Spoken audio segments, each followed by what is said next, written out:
Hello, bachcho. Let us look into the question. The question says Hershey's and Chase concluded that the viral infecting agent in their experiment was. So the key concept that we would be discussing is that how the scientists proved DNA to be a genetic material. Let us look into it. Basically Hershey's and चीज experiment में एक बहुत ही exclusive information use की गई थी। इसमें एक information ये यूज की गई थी कि हाइपोथेसिस थी कि हर्शीज एंड चीज एक्सपेरिमेंट का मेन मोटो था जानना कि जेनेटिक मटेरियल जो है वो डीएनए है या प्रोटीन है। तो इसी परस्यूट में इन्होंने दो isotopes लिए and that was of P32 and S35 because they knew कि डीएनए का एक्सक्लूसिव कैरेक्टर है कि डीएनए में फॉस्फेट प्रेजेंट रहता है और प्रोटीन का एक्सक्लूसिव कैरेक्टर है कि प्रोटीन में ही सिर्फ सल्फर पाया जाता है ना कि डीएनए में, और प्रोटीन में फॉस्फोरस नहीं पाया जाता है। तो ये दो एक्सक्लूसिव कैरेक्टर्स यूज करके इन्होंने एक एक्सपेरिमेंट कैरी आउट किया।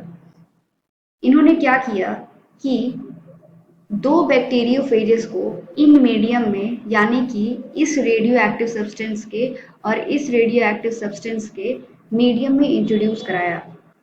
क्योंकि ये डीएनए का पार्ट है और प्रोटीन का पार्ट है, तो suppose this is bacteriophage 1, this is bacteriophage 1 and this is bacteriophage 2, this is bacteriophage 2। what we saw कि दो मीडियम में इन्हें इंट्रोड्यूस कराया गया। एक this medium 1 consisted of this phosphorus and medium 2 consisted of sulfur।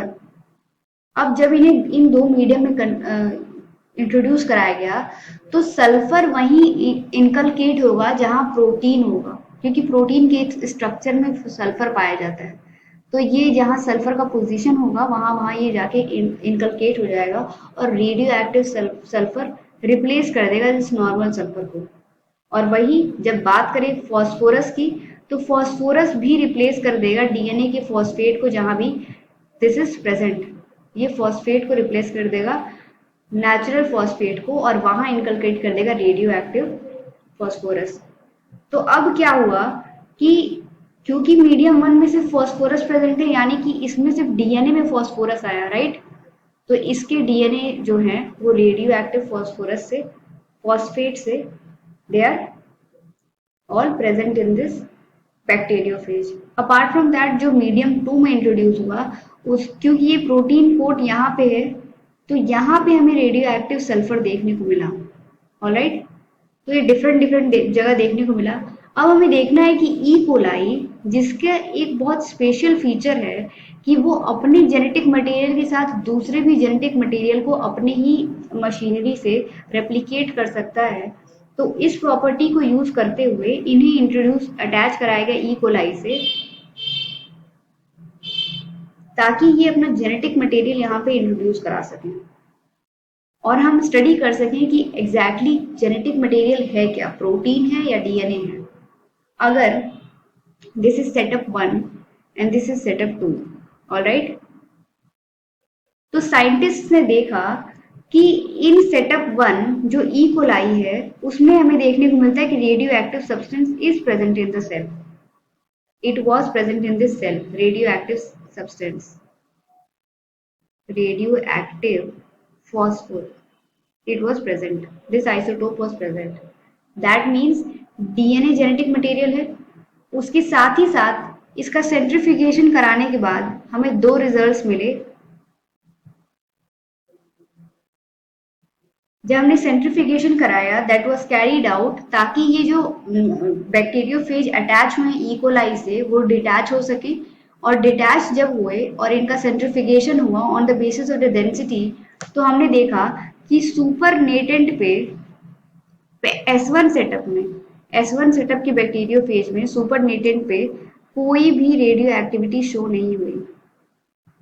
Radio activity, radio active material नहीं देखने को मिला कोई भी, क्योंकि इस S1 के सेटअप में जो डीएनए में इनकलकेट किया गया था रेडियो एक्टिव, वो डीएनए पास ऑन हो चुका है, यानी कि एक जेनेटिक मटेरियल की तरह वो काम कर रहा है।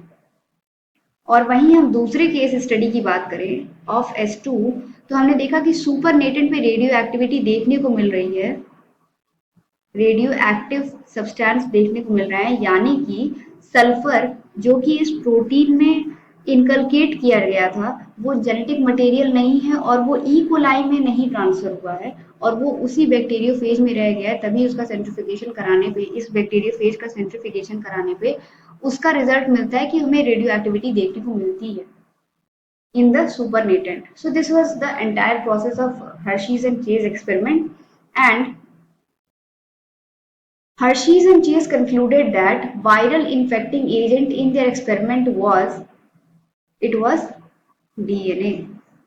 Now let us conclude it that option B is correct. Hope you all understood. All the best.